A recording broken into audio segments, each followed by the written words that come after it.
Hi, good evening. This is Dovan Dias, your moderator from Concall. Welcome to the GlaxoSmithKline Pharmaceuticals Limited Q4 FY26 and full year earnings call.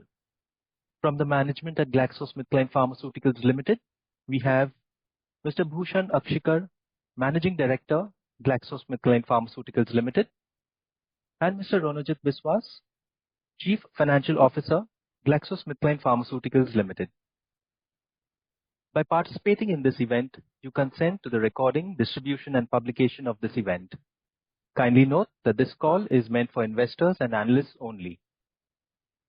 All participant lines will be in the listen-only mode. There will be an opportunity for you to ask questions after the presentation from the management concludes. I now hand the conference over to Mr. Bhushan Akshikar. Thank you, and over to you, sir. Thank you very much, Dovan. Once again, a very warm welcome to the earnings call for our Q4 performance as well as the full year. I'm also incredibly happy and excited that we have our new CFO, Ronajit, joining us on this call with me. Over the last 3 years, we've been very objective about engaging with the investor community as soon as we have our quarter results board meeting. So here we are again, this time sharing with you some of the key highlights. But before that, just wanted to recontextualize our priorities. So over the last, as I said, 2 or 3 years, we've been clearly calling out the roadmap that we have put for ourselves as a broadly and a very well diversified healthcare company in India. We continue to operate at both ends of the spectrum. At one end, in the area of prevention with both pediatric and adult vaccines, with a large GenMed business that impacts more than 270 million Indians annually, with products that impact lives at scale through our primary care portfolio. And over the last 2-3 years, we're building our new growth platforms on the specialty side. So that model continues to evolve. I just wanted to also restate, aligned with the global priorities, our focus remains relentless on 3 priorities, which is to drive top line growth. And that's something that you will keep hearing over the next few quarters as well as we start this oncoming financial year. The second priority aligned with our global strategy is also unlocking value of our innovation portfolio, especially in key markets like India, to accelerate the launch of innovative medicines and vaccines with accelerated timelines as well as reducing the launch lag that we've seen in the past. So that's something that's going to continue to be one of the mainstays. And last but not the least is continue to embed Gen AI and digital ways of working so that we can continue to pull out inefficiencies and focus on improving value across the value chain. Next slide, please. A quick highlight on where the quarter was for us. If you all seen, the quarter delivered almost 65,000 crores for the industry externally. These are all numbers from IQVIA, the syndicated research agency. As many of you know, we operate in select therapy areas. So the therapies where we participate, the represented market grew by about 7% for the quarter for Q4. Within that, we typically are mindful that this quarter is not the peak season for us given the dependence on the acute portfolio. But if you see that table, we have the advanced oral antibiotics, that's the acronym for AOA. There was muted growth there. In fact, that therapy area declined by about 2% for the specific quarter. And then other areas where we operate, primarily paracetamol market, grew by about 7%. So those are all the external data points in terms of how the market evolved. In context of that growth, how did we deliver our performance? So we'll move to the next slide to give you a quick snapshot of how our brands delivered. So broadly speaking, we delivered a competitive performance across our 3 pillars. We did see some good tailwind for the promoted brands that we have, especially brands like Augmentin, Calpol continue to grow ahead of the market. So if you see the top 2-3 brands that we have in our promoted portfolio, they grew at least 3 to 4 percentage points higher than the market, as evident in the EIs. Where we saw some soft demand was on brands like Eltroxin as well as the distributed portfolio. So there's clearly a mixed bag on the general medicines portfolio, which kind of diluted our growth story for the quarter. While I'm very happy to report that vaccines continued the double-digit performance for the quarter as well, both the pediatric vaccine business as well as the adult vaccines business led by the shingles prevention vaccine continued to deliver and continue to create newer models, operating models for us, especially in the adult space. So that part of the business has continued to grow from strength to strength. For the specific quarter in isolation, was a great quarter for our adult vaccine Shingrix. We've not only been able to consolidate our prescription base, but also pivot to a new cardiovascular metabolic strategy, which we've been working on for the last few months. Clearly, harnessing the bidirectional linkage between cardiovascular metabolic disease and herpes prevention. So that's an area which we have been working on the last few months. The new growth platform for us, clearly specialty business, which was almost non-existent, led primarily by the respiratory portfolio with Trelegy Ellipta as well as Nucala. Both have delivered performances in line with our expectations, both sustaining market share in spite of generic onslaught, especially for Trelegy Ellipta. And Nucala has continued to build on the base in severe asthma patients month after month. Every month we've been clocking more than 120 patients. So that part of the business has really grown well. On the new growth platform of oncology, if you recall 2 quarters ago, I shared with you the roadmap for us to really unlock value with our oncology portfolio globally. We launched 2 assets, Zejula for ovarian cancer and Jemperli in endometrial cancer. So both of them have continued to grow. The big news for us as we began Q4 was we got the approval for the Ruby 1 trial, essentially unlocking value in first-line treatment of patients with endometrial cancer. So I think that's a significant win for us. And both these assets have continued to build a rock-solid base for us as we step into the coming financial year. We've continued to develop and build on our omni-channel digital model. So apart from the 2,000 plus reps that we have in the GenMed team for face-to-face interactions, we've continued to improve our share of voice with digital ways of working, really unlocking a seamless customer experience through different touch points, including digital ways. So that's continued to be one of the focal areas for us as we closed out the last financial year. The next slide, just one slide on a story that I've been talking about for the last couple of years. If you remember, I've been talking about the freshness index for our company in terms of what our new products will contribute. And one of the stated intents that we had talked about was having at least a 10% top line contribution coming from our innovative portfolio.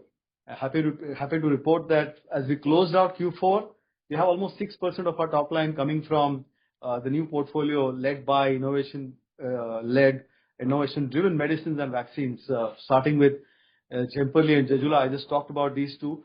I just talked about what we've been able to accomplish with Shingrix month after month, and last not the least, the respiratory portfolio led by Trelegy Ellipta and Nucala. So all in all, the performance on the broad-based portfolio that we have has been in line with our expectations.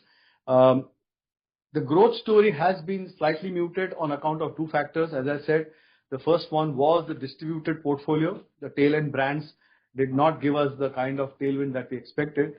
Some significant headwinds there.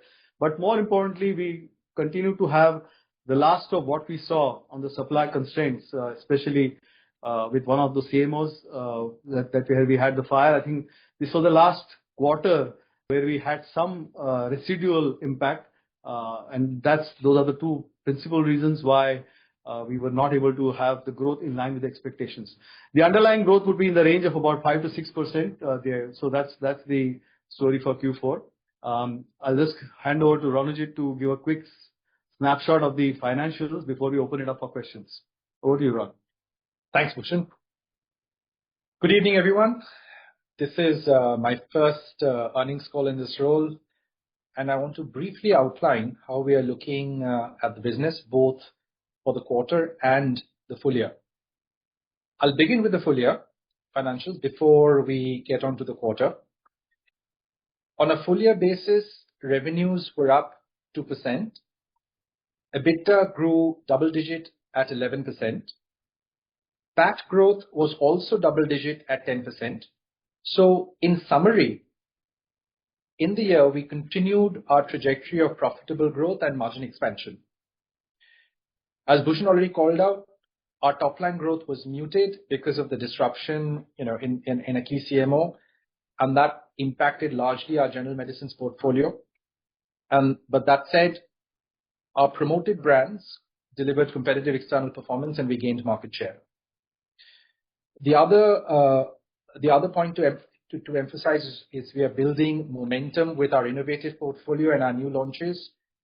Both Zejula, Jemperli have had delivered a great showing including the final quarter of the year. Both products with now first-line indication, alongside our new respiratory portfolio, which is Nucala and Trelegy. All right. Shingrix and adult vaccine was actually a key growth driver. As Bhushan has touched, I touched on this earlier. We've delivered strong prescription growth, and we continue to build on this new data we have in cardiovascular and metabolic disease.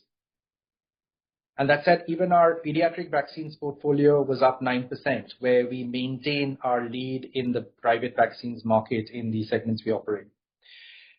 Gross margins for the year were up 190 basis points, and combined with the SG&A efficiencies we've driven, our EBITDA ratios improved sharply to 34% for the full year, which is an improvement of 290 basis points versus last year.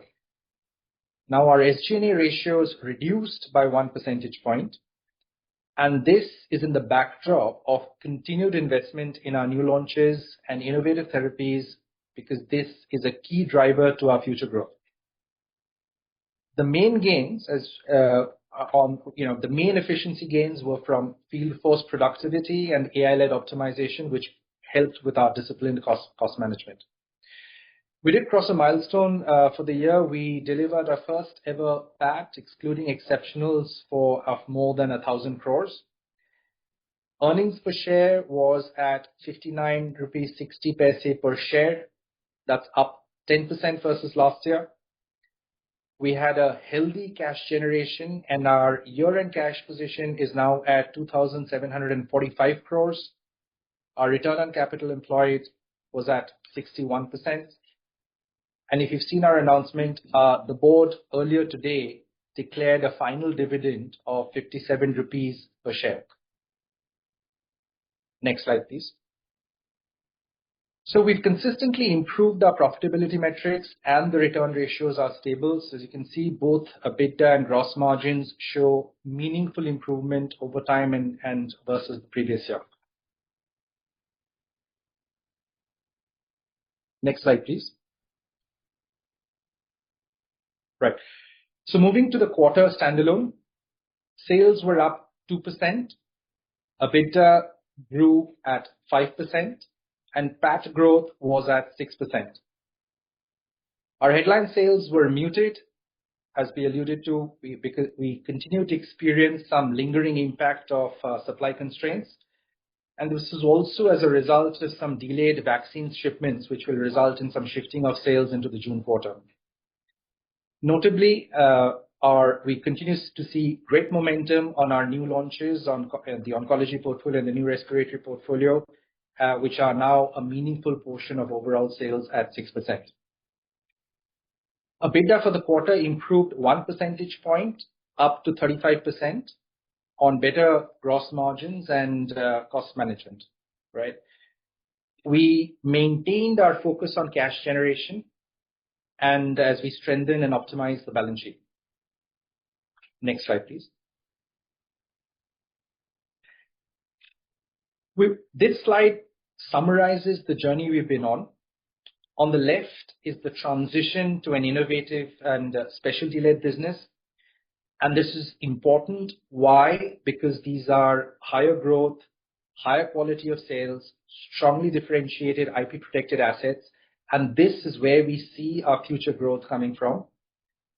The second chart on the right is the constant profitability improvement, which we've delivered all the way from 24% 4 years ago up to 34%, 35% in the current quarter. And to highlight again, in terms of competitive performance, underpinning all of this is competitive performance on our general medicines brands, where we continue to gain share. So to sum up, in combination, the market share gains, the portfolio transformation, and the profitability gains puts us in a strong position as we enter the next year. Thank you. And with that, we'll move on to questions. Sure. I'll just spend a minute because I think I skipped that slide, and thanks a lot, Ron, for that. As we segue into the next financial year, and of course we'll open it up for questions on Q4 as well as the last financial year. I talked about the need to really build that freshness index, and I'm happy to share with all of you that we have currently 26 ongoing clinical trials in specific areas of our interest, essentially for unmet medical needs. So we have 14 studies going on. Happy to report that we just have the approval. We got the market authorization for belantamab, which is for relapsed refractory cases of multiple myeloma, an antibody drug conjugate that we will be launching very soon. So that's also a part of those 14 clinical trials. We also have a new compound, velzatinib, which is for a type of gastric cancer. The trials of that are ongoing here, and of course another antibody drug conjugate, B7H4, for which we've also got India to be included in the phase 3A, 3B trials. So this part continues to be one of the biggest building blocks for us. On top of that, of course, we will continue to build our strength in the respiratory and immunology areas with the compound mentioned here. Liver disease continues to be a focal area for us, and in the next 12 to 18 months, we should see more news in the areas of chronic hepatitis B, with specifically bepirovirsen, and the compound that's indicated for fatty liver disease, which is now called metabolic associated steatohepatitis. That's efimosfermin. So that those two compounds will also help us build new expertise in the area of liver disease. So I think I just want to sum that up, because all this will play out in the coming financial year on a solid foundation of our established business of both GenMed and Ped vaccines. So that's the slide that I just wanted to sum up before we open it to questions. So Dorwin, we can open it up for questions. Certainly. Thank you. We will now begin the question and answer session. You can choose to ask your questions in two ways. The first is on video. To ask a video question, please press the Ask a Video Question tab and follow the instructions to join the queue. By clicking on Join as Attendee, you will be on audio only. By clicking on Join as Panelist, you will be on audio and video. Before asking your question to the management, please introduce yourself, providing your name and your organization's name. The second way is by typing your question directly in the chat box. Please limit yourself to a maximum of 2 questions so we can accommodate as many questions as possible. Ladies and gentlemen, we will wait for a moment while the question queue assembles.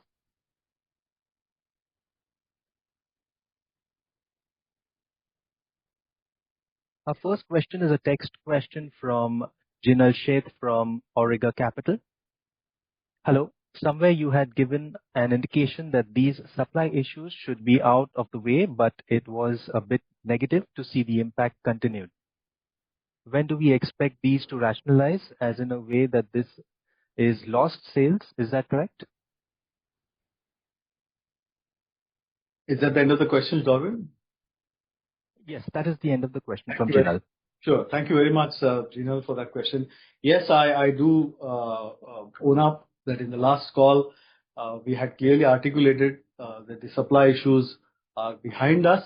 And I think when it comes to products like Calpol, we were able to mitigate a large part of the impact that we saw in the first 3 quarters.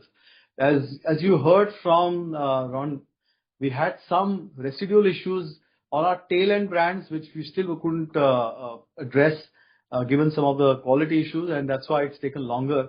To answer your question, I think we've taken some robust steps to ensure that from a business continuity planning, all the learnings that we've had with this incident are factored in, so that moving forward, right from the beginning of the first quarter of this financial year, we're not caught by surprise, especially with supply constraints. So that's where we are. You also heard from Ronajit that part of that supply constraint, so we shaved off almost 3.5% of our top line growth even for the quarter because of the supply constraints. Part of it was phasing because of the late arrival of some vaccine consignments, but that's, as I said, it's a phasing issue, so it should get reflected in the Q1 of this coming financial year. So that's where we are. I must reassure you that from a board standpoint, from a management standpoint, we're putting in some robust mechanism to ensure that the business continuity planning as well as alternative contingencies are in place, especially to avoid any such issues in the future. Thanks for that question, Gino. Thank you. Our next question is from Ahmed Madha. Ahmed, please accept the prompt on your screen, unmute your audio and video and proceed with your question. Yeah, thank you so much. This is Ahmed from Unifi Capital. I have a few questions. Firstly, just to reiterate on the point you mentioned regarding CMO supply challenges. Is it fair to assume, I mean, I had similar question last quarter and you had mentioned 3-4% revenue impact and things normalizing maybe from November, but obviously Q4 we had a similar impact.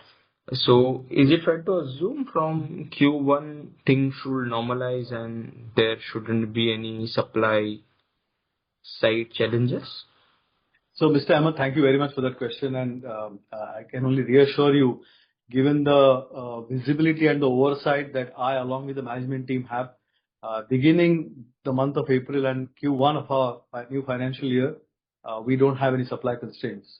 As I said, including the shipments of vaccines that were delayed for Q1 of this financial year, we are over that curve.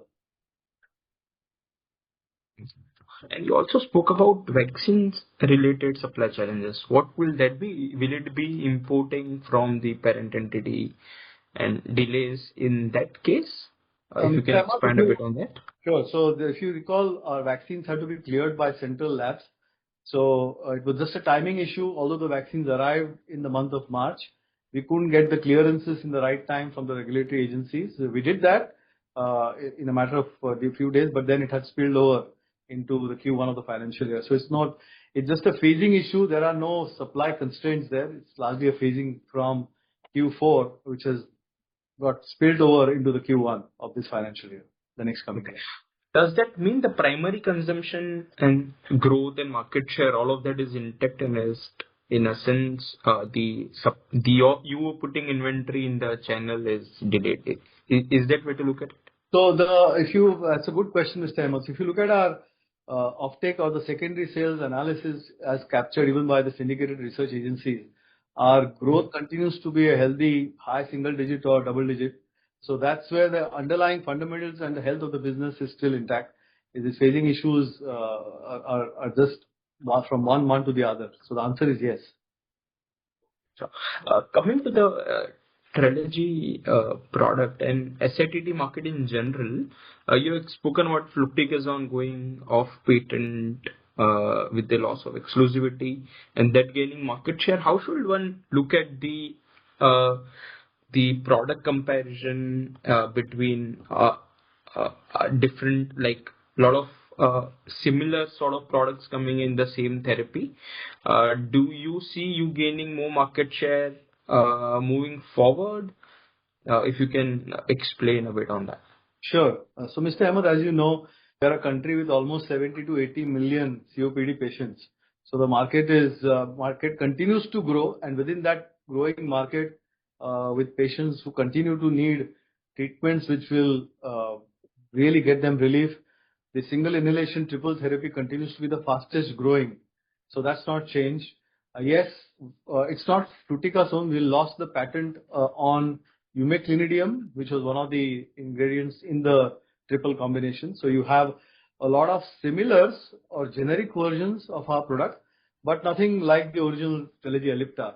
So in spite of having 8 to 10 generic versions of the combination, of the triple combination, I don't think we have still anyone which has a device or the quality of ease of usage as Trelegy Ellipta. So in spite of having those 8 to 10 generic versions being launched over the last now almost 10 months, we've not only continued to hold, but the last couple of months, including the last month of the last quarter and the first month of this quarter, we've grown our patient share and market share as well. So I think in the coming quarter, I should be able to give you more color, but our continued emphasis on Trelegy Ellipta remains intact. In the vaccines business, what sort of growth rate one should think about? I mean, the prescription data you mentioned in the presentation is pretty good for Shingrix, and you have some supply challenges right now. So if I have to look at just Shingrix as a product, is the sort of growth we did in FY26 sustainable for a couple more years, considering we still have a large market to penetrate? What will be your thinking in terms of scaling up this brand? So, Mr. Ahmed, as you probably know, in every investor call, I always say we don't generally give forward-looking guidance. But in terms of ensuring that we are maximizing every single opportunity, our ability to defend our market leadership position in our private self-paid pediatric market continues. So that's a space where all the antigens where we operate, be it the hexavalent category, be it the Tdap category, be it the hepatitis A which is Havrix. So all the antigens where we have in the pediatric space, we are distinct leaders. And I think that continues. We've grown that business in double digit for the last 2 successive financial years. So the intent will be to maintain that momentum. I think your question around adult vaccination, with every passing quarter, we are only improving our ability. And mind you, this is all self-paid patients. We are just about, with 2 years of experience behind us, now we are getting into some of the institutional accounts, getting into public accounts. So I think the next 12 months, this coming financial year, especially for shingles prevention vaccine or Shingrix, will be path-breaking. And that's how we see the coming year. So I think in terms of giving you a blended range, it should be strong, high double-digit numbers for the vaccine business. Sure. One more question around the specialty portfolio. I mean, you have defined it as Shingrix and oncology product and new respiratory products.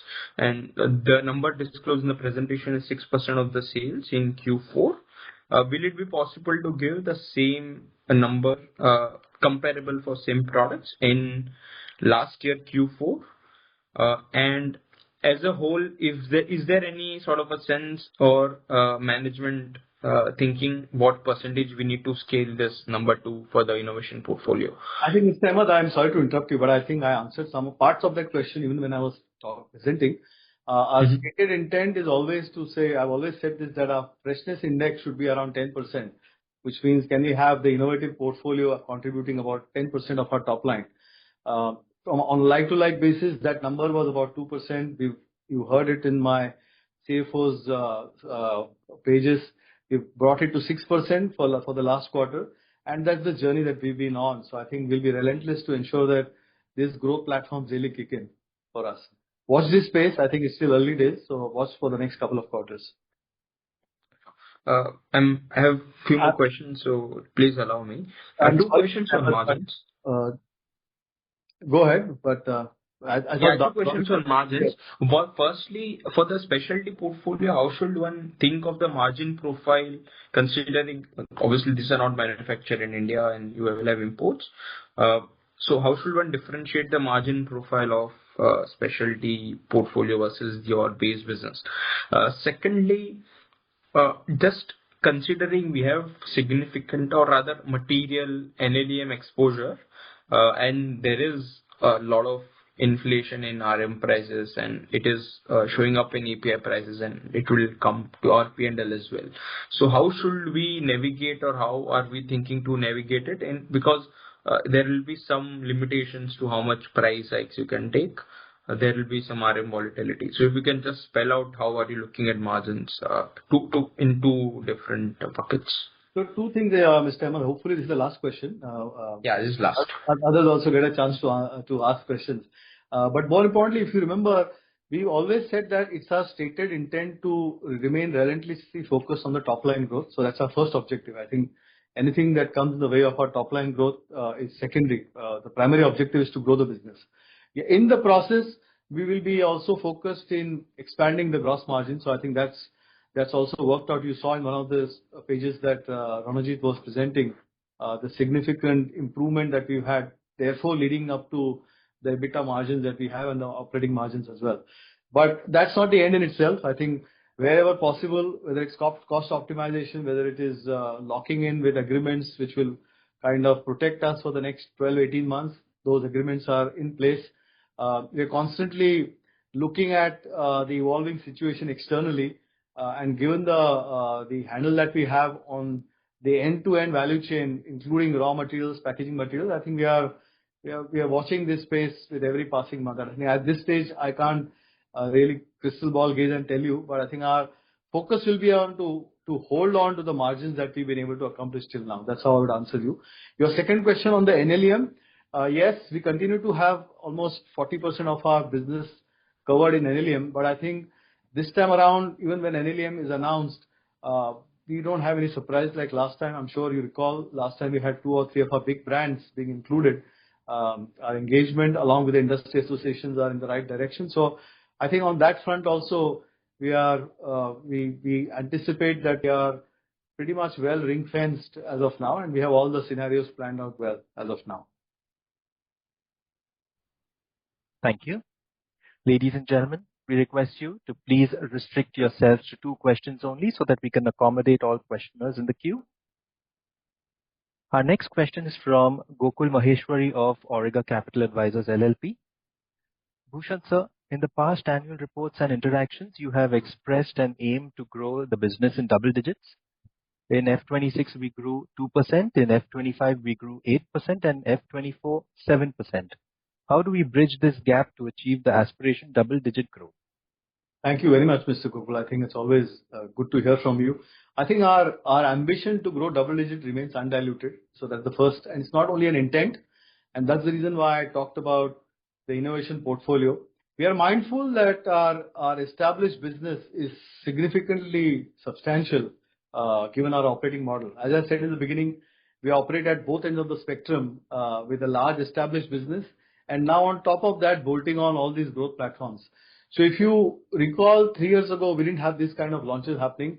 I just talked about we getting the market authorization for multiple myeloma, in the area of multiple myeloma for one of our key global assets called Blenrep, belantamab.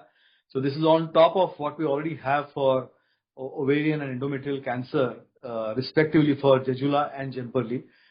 We've also got the subject expert committee approval. We are awaiting the market authorization for one more compound, which is a vaccine to prevent respiratory syncytial virus, which is the RSV virus. So that's another one. So I think between now and the next 4 quarters, we have at least one significant launch happening for an unmet need, and that too with significant value for each asset. So that's how we remain pretty confident about bridging this gap. Yes, our stated intent and the actual, there was a delta, and I just talked about the underlying growth being in the range of 6% even this year if you had not had this unfortunate headwind of the CMO incident. But that said, as I said in the beginning, the ambition of our double-digit growth remains intact. That's a roadmap that we are very clearly focused on. The second question from Gokul Maheshwari is, what is the growth in general medicines, vaccines, and specialty in FY26? So, Mr. Maheshwari, as it is, we generally don't give segment-wise breakup, but just to give you a broad view, we remained more or less flat for FY 2026 on GenMed, and that was largely because of losing out almost more than 100 crores worth of supply constraints. So if you adjust that, the underlying growth would be in the range of at least 4%, 3 to 4%, and that's something that has been a significant headwind for us. On the vaccines portfolio, as I said, we've grown double-digit. The blended growth is in excess of 11-12% for the vaccines portfolio. And specialty, I think on a smaller base, the growths have been significantly high. So that's the blend for us, and that's why we ended up at 2%. Obviously, moving forward, our assumption as we see the market playing out with all our supply issues behind us, and of course our flagship brands led by Augmentin, Calpol, T-Bact in place, we do estimate that the GenMed business should be back to what we've consistently delivered in the range of anywhere between 6 to 8% on the top line growth. So that's what we estimate. And the large part of the growth will be unlocked by the new assets plus the existing business. So that's how we see the composite. Thank you. Our next is a text question from Vishal Manchanda from Systematics. Hi, good evening, everyone. On your oncology assets, how long can it take for you to ramp up these to peak potential? And also, what is the size of our field force that you have deployed in oncology? Thank you very much. Good to hear from you, Mr. Manchanda, as always. So as you probably would be aware, oncology business is, because for a country of our size, we barely have 1,000 oncologists, so we don't need armies of several thousand people. In oncology, we have a team of about 25 people on the ground already for solid tumors, which is where we have Jejula and Jemperli. We've just started the recruitment for a hematology team, and that's where we will put another team to start working on Blenrep, for we've just got the market authorization. So that's the field force size as of now. But more than the commercial teams, I think a large part of the focus will be on the medical education and the engagement, because this is about cutting edge science. It's about the new readouts that happen almost on a daily, weekly basis with the trial data. So that's where our energy is right now, in bringing evidence and new science to our healthcare practitioners, especially the medical oncologists and the hematologists in the coming weeks and months. To answer your first question, as you would be again aware, for oncology assets to get to peak sales, you need to have both arms unlocked. One is all those patients who are in the private setup who pay out of pocket, but more importantly, also unlock the public accounts, and that both are working hand in hand. As of now, we've been very successful in unlocking value in the private setup. With every month, we have patients now who are almost on the 8th cycle. We have some remarkable successes being shared by healthcare practitioners where patients are in complete remission and they've had complete response rates, especially in endometrial cancer with our dostarlimab compound, which is Jemperli. So I think we are moving from strength to strength with each month. The answer to your question, whether it takes 12 months, 24 months, I think we have put in now a new structure even to unlock our access strategy. So that's where we are trying to see how we can accelerate and get to peak sales in the next 12, 18, 24 months for these assets. Thank you. Our next text question is from Julie Mehta of 361 Capital. How much revenue contribution comes from specialty and innovation portfolio on an annual basis? Secondly, it is great to see our pipeline under clinical trials expanding, and even at parent level, we are seeing several assets progressing well. Just to understand, what is the kind of market opportunity do we anticipate from Blenrep? There were two parts of the question. First is, again, as I said, the big change we've seen in the last 3 years, and I've talked about it in every investor call, in every earnings call, is our ability to therefore unlock the significant value from our global pipeline. And that's why, if you recall, that number was 16 global trials 2 quarters ago. We now have 24 global trials happening in India. And that's a significant milestone, especially when you get phase 3A, 3B trials happening in India. We can use the same data and use it with the regulators to help accelerate the launch. A case in point is Blenrep. I just talked about belantamab in multiple myeloma. As many of you may be following, even in Western markets like the US, this product was launched just a few months ago. So you can imagine the launch lag is barely reduced to 6-8 months now between the first launch that happens typically in the US market and India. So that's going to be the focus for us. How do you really build the regulatory agility to keep this building block of accelerated launches as the central theme of everything we do moving forward? So answer your next question. Multiple myeloma is a significant area. It's the third most reported blood cancer reported, hematological malignancy reported even globally. So if you see the number of cases that are reported globally, very significant, huge numbers. Coming to India specifically, if you look at multiple myeloma, we have about 18,000 new cases that are reported in India annually. So that's the incidence. The prevalence is in the area of 40,000, which means there are always at any given point of time at least 40,000 patients who have multiple myeloma. And the reason I'm mentioning those two numbers is, as you may be aware, multiple myeloma is essentially a refractory disease, which means any patient who gets response in the first line will still need, because there is a relapse, he or she will still need a second line. And I think the good news for us and patients who need this innovative treatment is the approval that we have got is for second line. So the advantage of using belantamab in early lines and therefore having significant overall survival, progression-free survival will be the key aspect for us. I think in terms of sizing the opportunity, I won't put it in values, but I think our objective will be to have as many patients of these 17,000 or the prevalence of 40,000 that are available at any given point of time to benefit from Blenrep in early lines, especially in second line, as we keep hearing from healthcare practitioners. So that will be the focus for us. I think watch this space as we launch it and share the outcomes and the progress. Thank you. Our next question is a text question from Udaya Prakash from Value Research. Can you expand a bit more on the supply issues? What actually started it? Because if we look at the growth over the past 3 years, except for 2-3 quarters, we have had multiple quarters with single-digit revenue growth. Of course, we had a healthy expansion in margins, which supported profits. But is this the level of growth we can expect going forward too? Thanks again for that question. I think I answered this question in part in one of the earlier questions. As I said, the stated objective, not just the intent, continues to be a double-digit growth. So I think that's something that's undiluted in terms of the roadmap that we've set for ourselves. Yes, we were dealt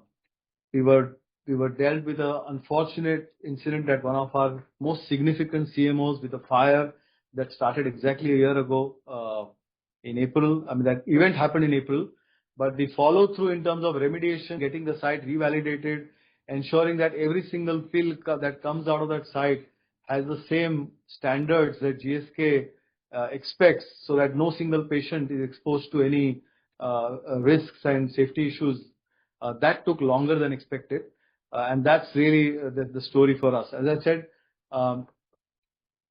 it's unfortunate, but it's also made us work harder to look at business continuity plans in place and look at alternatives as well, so that we move forward in the coming time. So I think that's where we were. A large part of the portfolio that got impacted was led by Calpol in the first 6 months.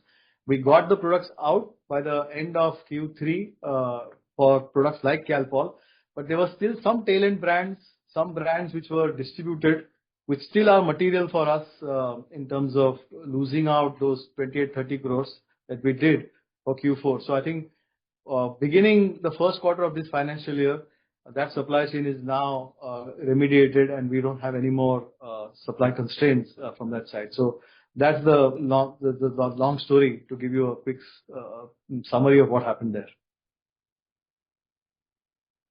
Thank you. Our next text question is from Vishal Manchanda from Systematics.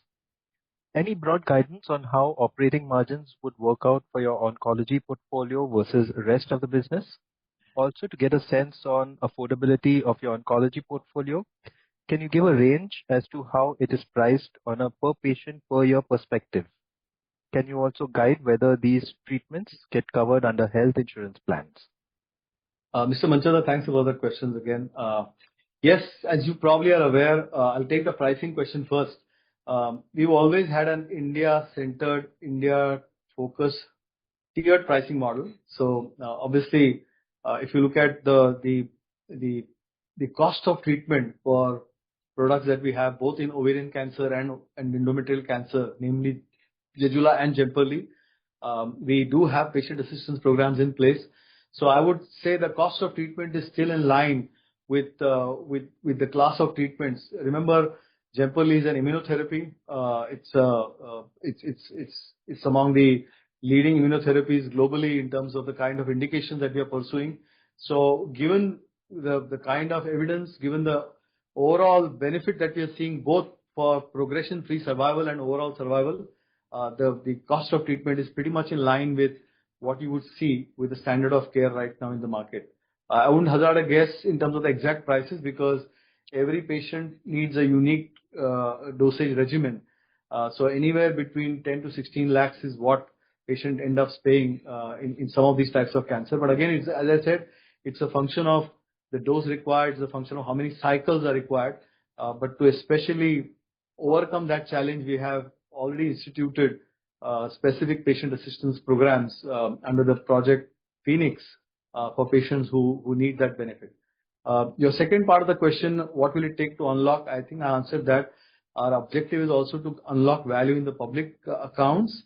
We are working very closely to get on the GT exemption list so that we can start participating, especially for the proprietary innovative medicines to get on some of these formularies. That's an equal emphasis that we are placing.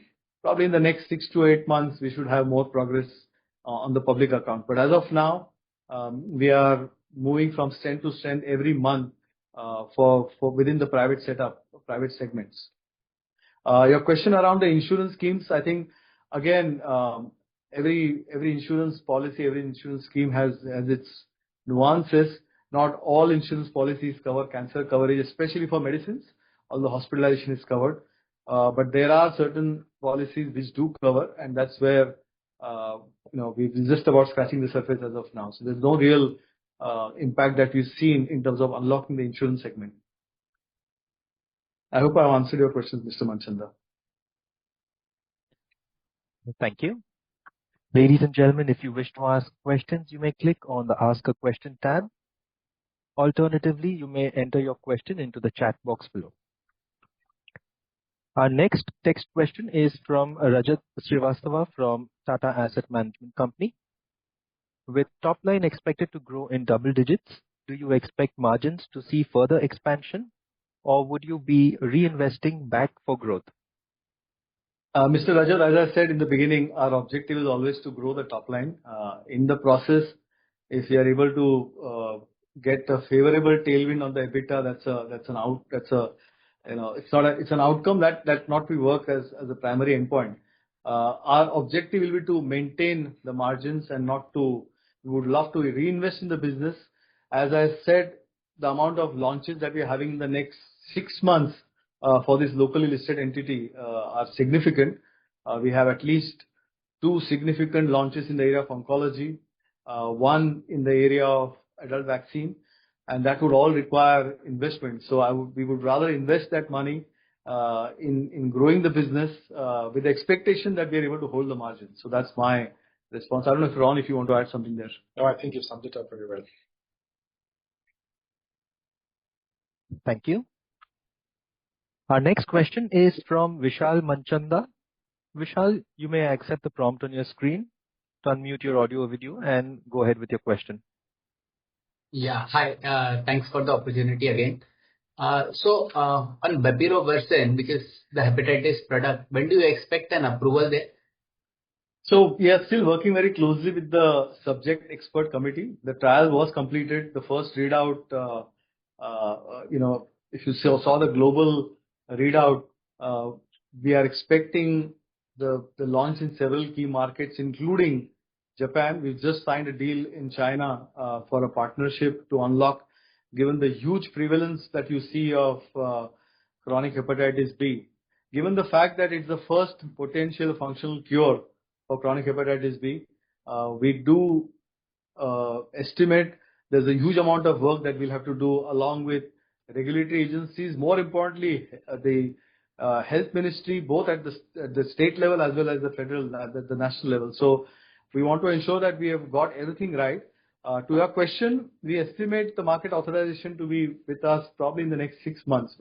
I estimate it will happen in this financial year. Okay. And in the trials, how many patients got completely cured on account of the drug? So if you've seen the comparator, Mr. Manchanda, there is no functional cure for chronic hepatitis B. So if you see the trial readouts, for the first time, you have, I think, 25% of the patients getting complete functional cure. So I think that's from a baseline of almost nothing existing, you have something which is for the first time actually talking of a potential functional cure, and that itself is a significant step change. So that's where the first readout is. Right. Okay. And any sense on what is the current market size, like how many patients would be on a treatment for hepatitis B, and some sense on the pricing strategy so that we can understand the potential opportunity here? Yeah, Mr. Manchanda, at this stage, probably I won't hazard a guess in terms of pricing, because as I said, we are still launching this asset in some of the key markets. This requires a well-orchestrated effort, especially in some of the big markets like ours, where there's a huge need, there's a huge unmet need, but at the right price point. So I think we want to get this right. Watch this space. We'll definitely answer this transparently with you, but at this stage, it's still work in progress. And on oncology, you've been talking about opening up public accounts. So is that government patients or government hospitals that you're talking about when you say public accounts? So if you see the specialty model, especially in oncology, what is known as care accounts as a term across the industry, which is care is an acronym for CGHS, Army, Railways, and ESIC patients. So those are the ones where you primarily start getting into ensuring that beneficiaries in all these institutions get access to your proprietary innovative medicine. So those are the accounts that we are working on in terms of inclusion. Okay, and they kind of fetch you the same. So you have similar realizations across private markets and these public accounts. Absolutely, yes. Okay, and on the patient assistance program, is that funded from the GSK P&L or the parent P&L, the patient assistance program?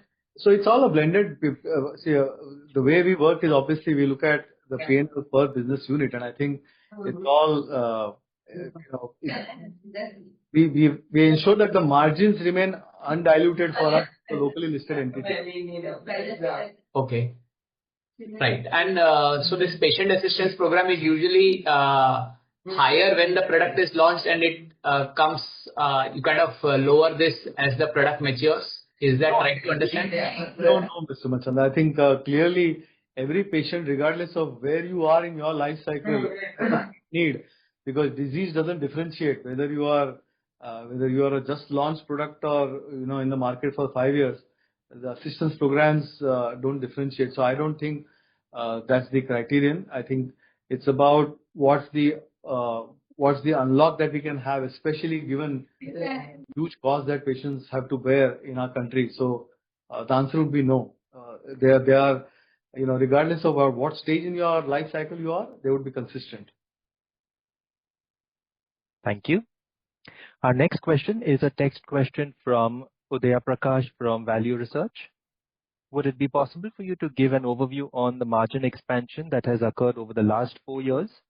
Our top line growth has been in single digits, and a good chunk of the portfolio is in NLEM. Exactly what happened and what drove these margins?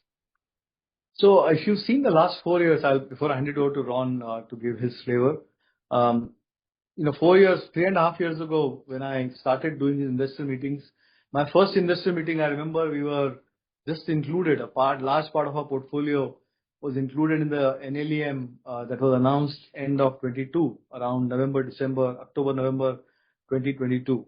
And at that time, in that first investor meeting, I had clearly articulated along with the then CFO, our ability as well as our clear intention to grow volumes. And that's been the real underlying story for us. If you see each of the assets that was included, we've grown volumes at least 2 times over these 4 years. And that's been the story for us. So there's been a relentless focus on pulling out inefficiencies. We've been working on cost optimization. We've also looked at unlocking digital ways, embedding IA and AI both. As I keep saying, it's not just artificial intelligence, but also seeing which are the areas where we can have intelligent automation or IA to help our frontline sales reps really help unlock and create that seamless experience for our healthcare practitioners. So I think it's a mix of these 3, but I think I would also request Ron to add to. Sure, happy to contribute. So the way I see it, there are three things, three levers we've used, and I'll speak more to the gross margin and then I'll add on. One is we've consciously focused on shifting our mix away from the price controls to the other part of the portfolio. So that's mix. Secondly, we've been quite competitive in terms of our pricing and our ability to, keep in step with peer group pricing on portions of the portfolio. So pricing has helped, and we are maintaining the same price-led growth as the industry. And then the third is we've actively worked very hard at reducing the cost of goods for some of our NLEM products through active sourcing changes, forward contracts, etc. So if that those three have helped our gross margins, plus of course the SG&A efficiencies driven by field force productivity, AI-led initiatives has also compressed our SG&A. So you're right. That's all in all that adds up. There's that to a nearly 10 percentage point EBITDA improvement that you saw on the slides that we presented over the last 4 years. Thank you. Our next question is a message from Mehul Savla from Ripple Wave Equity. No question, but would like to congratulate the GSK team for great focus, effort, and excellent communication regarding business and strategy. Best wishes. Thank you very much, Mr. Mehul. Thank you. Really appreciate it. Ladies and gentlemen, if you wish to ask a question, please click on the Ask a Question tab, or you may enter your text question in the chat box. We have time for one last question.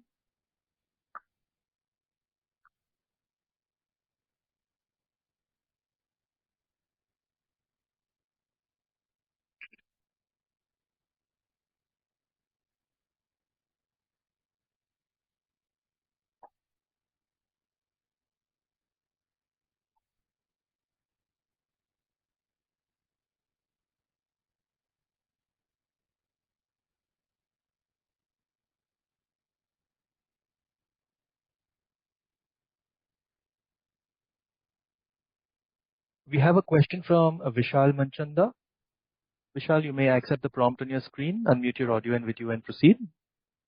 Yeah, hi. So on the multiple myeloma drug where you got approval, does that compete with Darzalex? And if you could, if you have the market opportunity size for Darzalex, how large is that? Mr. Manchanda, thanks a lot for that question. Yes, we do operate in the same market, but I wouldn't comment on a competitive brand. Blenrep or belantamab is the first antibody drug conjugate that has been approved for relapsed refractory multiple myeloma. I think the advantage, as I said, is it's one of the in terms of the approval, it is, and given the nature of the refractory cases that we see, which is the nature of multiple myeloma as a disease, early approval and early usage in early lines is really the focus for us. As I said in the beginning, at any given point of time, you have 45,000 patients of multiple myeloma in India. Every year, you are adding about 17 to 18,000 new patients, and you can imagine there is a clear first line treatment protocol that's used across by hematologists, and typically all patients will still relapse on that and will need a second line, and that's where you have the role of Blenrep or belantamab coming in. Given the fact that we have data that clearly shows overall survival as well as progression-free survival, leading to several months of survival benefit. So that's something that is unique to belantamab, and that's what we will focus on. In terms of, as I said, the values are an outcome. I think our ability to get as many patients with the benefit of having this treatment in early lines and second line will be the focus for us. Got it, sir. Thank you very much. Thank you. Thank you. We have no further questions, ladies and gentlemen. On behalf of GlaxoSmithKline Pharmaceuticals Limited, we conclude this conference. Thank you all for joining us. You may now disconnect. Thank you very much to all of you. Thank you very much.